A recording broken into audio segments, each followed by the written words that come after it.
Bismillahirrahmanirrahim. Assalamualaikum warahmatullahi wabarakatuh. Welcome back to my channel. Selamat sore menjelang malam untuk rekan-rekan guru honorer sekalian. Di sini kami ingin menyampaikan sebuah informasi penting sekaligus kabar gembira ya untuk semua guru yang sudah lolos passing grade, karena baru-baru ini kami mendapatkan statement yang cukup tegas, cukup lugas di salah satu pertemuan alias rakor Bapak Ibu ya, yang menampilkan file dari Kemenpan RB. Yang mana di situ dari salah satu statement dikatakan bahwasanya seluruh guru yang sudah lolos PG itu otomatis akan diangkat menjadi ASN P3K dengan asumsi bahwa sudah lolos passing grade dan tentunya juga sudah masuk dalam kategori prioritas satu. Nah, sampai di sini kita coba lagi ya menilik ke belakang terkait mekanisme seleksi guru ASN P3K di tahun 2022. Jadi simpel sekali sebenarnya Bapak Ibu ya.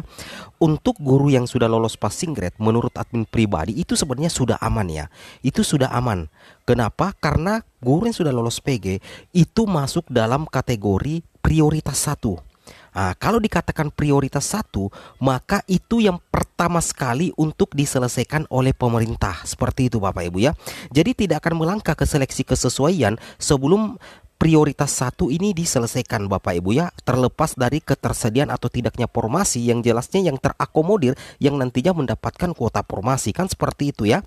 Nah, intinya bahwasanya guru yang sudah lolos PG itu akan diangkat menjadi ASN P3K karena masuk dalam kategori prioritas satu.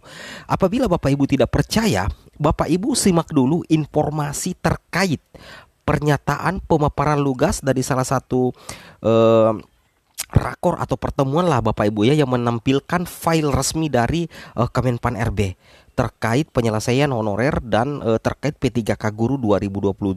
Oke, kita langsung saja to the point ke videonya. Selamat menyaksikan. Tapi sebelumnya jangan lupa like, comment, dan subscribe. Assalamualaikum warahmatullahi wabarakatuh. Akan diangkat, udah pasti ya, karena dia masuk ke dalam prioritas satu kan gitu ya. Jadi yang begitu selesai gitu kan, gitu Pak. Jadi sistematis penyelesaian kita itu. Ya, jadi yang begitu SDM yang ada di instansi pemerintah itu nanti hanya ada dua gitu ya. Ada dua, karena yang outsourcing itu bukan instrumen ASN. Dia hanya PNS, P3K. Jadi kalau sifatnya permanen ya, itu PNS. Kalau yang sifatnya temporer itu dalam arti 1 tahun dia diperpanjang, 1 tahun dia diperpanjang. Boleh nggak 20 tahun, 30 tahun? Boleh. Walaupun guru bunyinya 5 tahun plus 5 tahun, boleh nggak setelah itu perpanjang? Boleh. Sepanjang dia usianya belum 60 tahun. Jadi temporer itu bukan tempo-tempo kerja, tempo-tempo enggak, bukan. Ya. Tapi temporer itu dia setiap tahun dia harus wajib dilakukan. Tapi di luar ini, ya yang bukan jabatan ASN, maka dia harus dilakukan melalui proses alidaya atau outsourcing. Kalau yang PNS yang P3K itu diperlukan apa? Kompetensi orangnya. Tapi kalau yang outsourcing yang diperlukan itu jasanya. Bapak perlu jasa kebersihan, bukan orang yang ngebersihinnya, tapi jasanya. Perusahaan jasa di dalamnya ada orang-orang melakukan itu. Jadi yang outsourcing itu yang dibutuhkan itu jasanya. Kalau PPK dan PNS itu orangnya. Gitu. Jadi kalau yang jasa si A, si B, si A nggak perlu dia ganti orang lagi, yang penting jasa kebersihannya jalan. Maka dia yang dibutuhkan itu adalah jasanya di sini. Jadi dia memang berbeda gitu ya, dia itu berbeda ya. Terus lanjut. Nah, oleh sebab itu Bapak Ibu sekalian, tadi kami sampaikan kalau guru setidaknya dengan kita mengangkat guru ini, kita mengurangi, termasuk tadi ada yang sudah lulus PG, berarti kalau Pak Hasim masuk Dapodik dan formasinya diusulkan, harusnya itu udah aman. Karena yang lulus PG itu sudah bisa langsung diangkat menjadi PPPK guru yang lulus PG, Bapak Ibu sekalian. Mudah-mudahan di sini udah masuk semua nih formasi dan Dapodiknya. Jangan sampai nggak nyambung. Dapodik ada nggak diusulkan formasi, nggak bisa juga. Formasinya diusulkan di Dapodik nggak ada, nggak bisa juga. Karena kalau di Dapodik itu sudah by name tuh. Berarti yang lulus PG itu otomatis akan diangkat. Udah pasti. Ya, karena dia masuk ke dalam prioritas satu kan gitu ya. Jadi yang PG itu selesai gitu kan. Gitu Pak. Jadi sistematis penyelesaian kita itu. Ya, jadi yang begitu juga tenaga kesehatan ini agak belum rapi. Karena nggak nyambung antara sistem SDM kesehatannya dengan usulan formasi. Ini yang saya nggak ngeritin di kesehatan.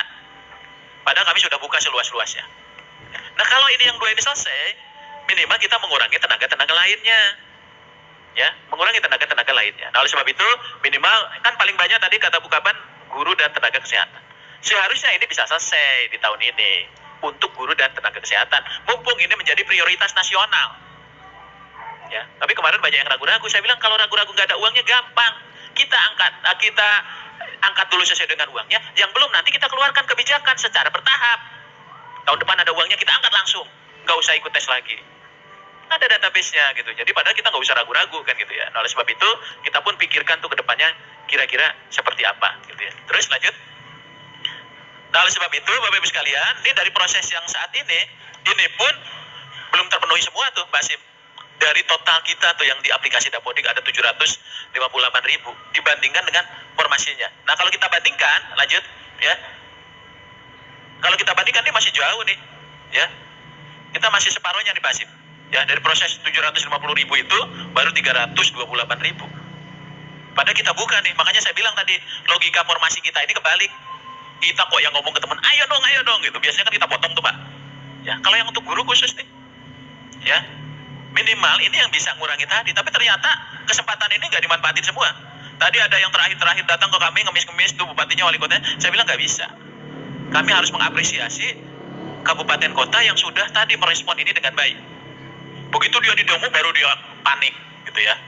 Kan sekarang saya kalau demo gampang Pak, biasanya ke tempat kita. Oh enggak, karena kan provinsinya nggak ngusulin. Silakan aja datang ke provinsi, kita tinggal gitu aja. Pak Hasim juga gitu, silakan aja datang ke kabupaten kota gitu ya. Karena kita betul-betul buka itu Pak, kesempatan itu seluas-luasnya. Lanjut, tapi yang untuk kesehatan, ya untuk kesehatan, ini yang 255.000 nih, yang setelah koordinasi dengan Dinas Kesehatan dan BKD masing-masing. Yang ini saya hari ini sedang validasi nih.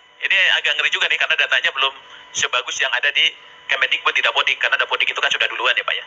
Nah di sini kita masih, nah kalau kita lihat dari jumlah ini, lanjut, ya, dari jumlah ini dari seluruhnya hanya 94.000 nih yang masuk, ya, 94.000. Padahal Kemenkes sudah menjanjikan kepada organisasi profesi, ke Pemda-Pemda, marah nih mereka nanti, ya.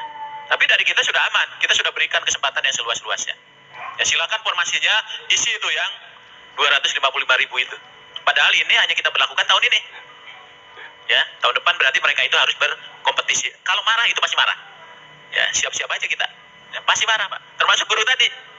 Ya, tapi untungnya dulu itu alasan mereka kan karena formasinya tidak disiapkan oleh Menpan. Sekarang formasinya kita tantangin. Sampai coaching klinik itu kan kita nantangin tuh. Siapa-siapa yang belum nih? Gitu ya. Siapa-siapa yang belum? Itu betul-betul kita buka. Nah, sekarang ternyata hasilnya segini. Ini potretnya aja nih, ya. Supaya Bapak Ibu tahu nih posisi yang sesungguhnya. Jadi kita betul-betul membuka peluang itu, ya. Peluang itu betul-betul kita buka, gitu ya. Terus lanjut. Nah, oleh sebab itu, Bapak Ibu sekalian, kalau kita lihat persoalan ini, itu solusinya tadi nggak bisa tunggal, ya. Keterlibatan semuanya itu penting, ya. Makanya tadi kami khusus untuk guru dan nakes itu seenggaknya karena dia porsinya yang paling besar, kemudian dia juga yang memang menjadi jabatan yang merupakan pelayanan dasar, maka kita prioritaskan. Ya, kita prioritas. Kedua, kami juga ingin sesungguhnya mengapresiasi teman-teman nakes yang sudah 2-3 tahun ini berjuang untuk COVID-19.